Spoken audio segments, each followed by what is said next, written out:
BJMP Santa Rosa City nagsagawa ng outreach program sa Barangay Bayate, Liliw, Laguna. Tutukan!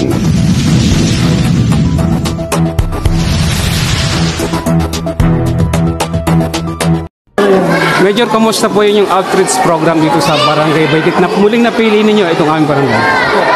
Maraming salamat po. Actually po, natutuwa kami kasi nakabalik po kami dito sa Barangay Bayate. Nakita namin yung saya na na-enjoy namin kahit pa parang sa simpleng blessings na i-share namin sa mga bata.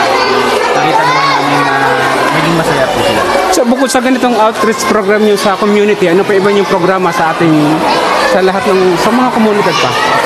Bukod po sa mga outreach program, meron din po tayong clean-up drive, hunting. Okay, ayan, salamat po sa mga kids na nagpunta tsaka po sa ating mga magulang. Sa ulitin po, maraming salamat po and happy lunch sa ating lahat. Para mas malaman nila yung ano yung mga gamit ba. Kasi tayo word na.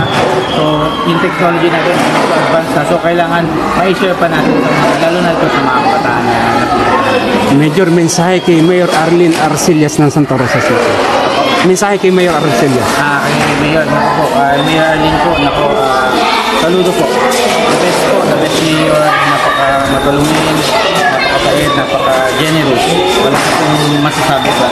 Thankful kami kasi siya ang mayor ng Santa Rosa. Message po sa mga taga-Barangay Bayate, Liliw. Siyempre po sa mga taga-Barangay Bayate po, pagdadasal ko lang naman po lagi na sana po i-safe po ang lahat po na dito, lalo na po sa panahon ngayon ng tag-ulan. Alam ko po na lagi pong medyo nadadaanan ng bagyo, kaya medyo binabaha dito. So, keep safe po everyone.